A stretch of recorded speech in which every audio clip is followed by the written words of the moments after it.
नमस्कार, मैं रवीश कुमार। आपका अंदाज़ा सही है कि क्या कहने जा रहा हूं, लेकिन गुजारिश है कि जो भी कह रहा हूं उसे धीरज के साथ सुनिएगा। भारत की पत्रकारिता में स्वर्ण युग तो कभी था भी नहीं, लेकिन आज के दौर की तरह भस्म युग भी नहीं था। भस्म युग से मेरा मतलब है जहां इस पेशे की हर अच्छी बात तेज गति से भस्म की जा रही हो। यह दिन भी आना ही था। इस देश में अलग अलग नाम वाले अनेक चैनल हो गए हैं, मगर सब हैं तो गोदी मीडिया ही। उसका परिवेश, उसका इकोसिस्टम, पत्रकारिता का और माहौल सब खत्म कर दिया गया है। मगर पत्रकारिता करने और कराने का दावा भी सब कर रहे हैं। खासकर वो भी कर रहे हैं जो उसी सत्ता का हिस्सा माने जाते हैं, उसी के रूप में देखे जाते हैं, जिसकी ताकत से हर दिन पत्रकारिता इस देश में कुचली जा रही है। जब वो कहे कि वो उच्च स्तरीय पत्रकारिता करना चाहता है, तब ऐसा दावा करने वालों को जरा संदेह की निगाह से देखिए। गोदी मीडिया और सरकार भी पत्रकारिता का अपना मतलब आपके ऊपर थोपना चाहती है। अगर इसका मतलब किसी भी रूप में वही है, तब आप एक बार फिर से झांसे में आने वाले हैं। बेटी विदा होती है तो वो दूर तक पीछे मुड़कर मायके को देखती रहती है। मैं इसी स्थिति में हूं।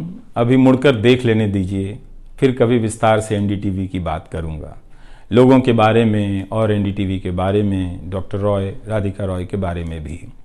मैं कई लोगों की प्रतिक्रियाएं पढ़ रहा था। बहुत सी बातें तो मुझे आज ही पता चली। हैरानी हुई कि हर किसी के पास एनडीटीवी का एक अलग ही किस्सा है।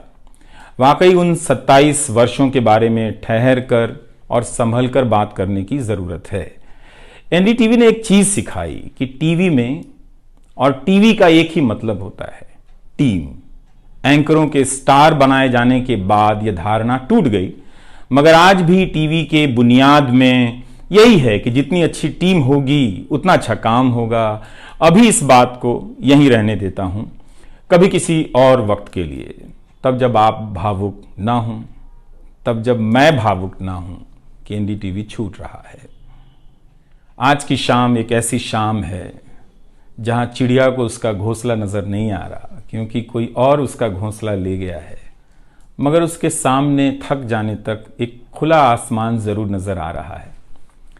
तो खैर, उसके बाद अनुवादक बना और कई पत्रकारों की रिपोर्ट का अंग्रेजी से हिंदी में अनुवाद करता रहा।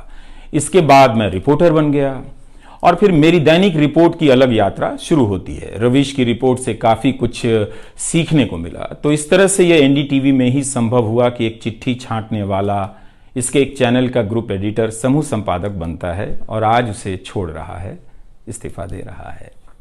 बहुत बड़ी बड़ी शक्तियां पीछे खड़ी हैं इस एक पत्रकार के पीछे।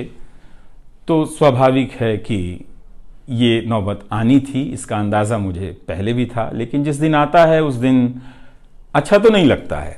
लेकिन मैं आपसे यह भी कहना चाहता हूं कि जब भी मेरे बारे में मूल्यांकन करें, इस बात की सहानुभूति मुझसे ना रखें कि मैं चिट्ठी छांटता था।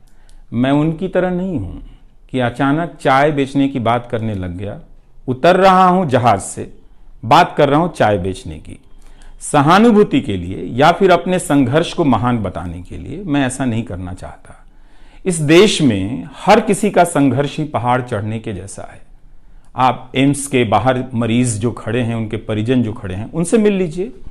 आपको पता चल जाएगा कि उनकी चुनौतियां कितनी बड़ी हैं और आपका दुख कितना कम है, छोटा है।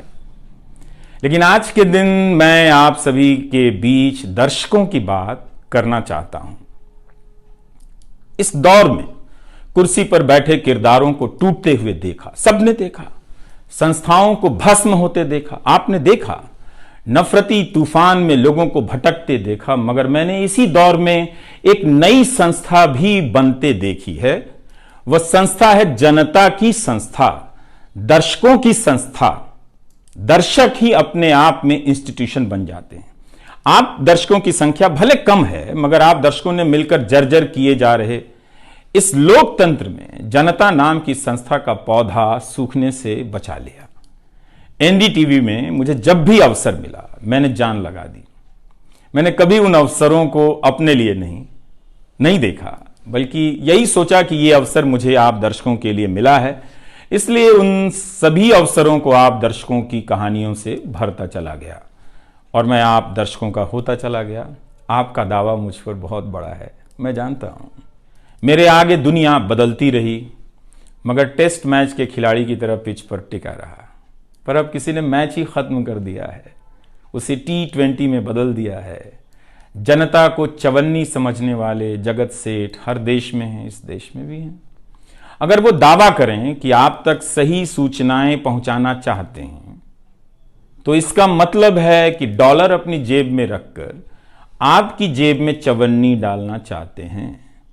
पत्रकार एक खबर लिख दे तो जगत सेठ मुकदमा कर देते हैं और फिर सत्संग में आकर प्रवचन भी देते हैं कि वे पत्रकारिता का भला चाहते हैं। कानून की आड़ में अब अधिकार कुचले जा रहे हैं, अभिव्यक्तियों को रौंदा जा रहा है ताकि सारे अवैध काम वैध नजर आए।